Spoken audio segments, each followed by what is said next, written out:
রান্নার ভিডিও দিই, নতুন নতুন রান্নার ভিডিও দিই, তার সঙ্গে আবার রান্নাঘরের টিপসও দিই, আর ঘরেরও টিপস দিই। তা আজকে আমি সেরকমই রান্নাঘরের আরেকটা টিপস নিয়ে চলে আসলাম। দেখো, এই যে আমাদের লিকুইড ভিমবার আছে না, আমাদের এইভাবে এই যে এগুলো নিতে খুব অসুবিধা হয় ঢেলে।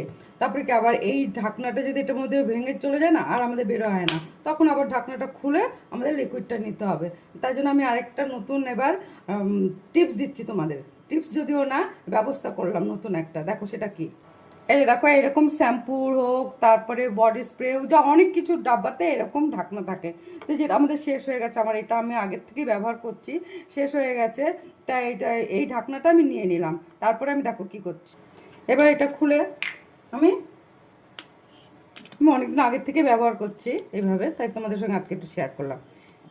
এবার তুমি এইভাবে লিকুইডটা কিছু বাটির মধ্যে নেবে, বা কস বাইটে নেবে, জালে নেবে, হাতে নেবে, যাতে খুশি নেবে, তোমরা এইভাবে নিয়ে বাসনটা মাজবে, তোমাদের অনেক সুবিধা হবে, তাড়াতাড়ি হয়ে যাবে। ধন্যবাদ।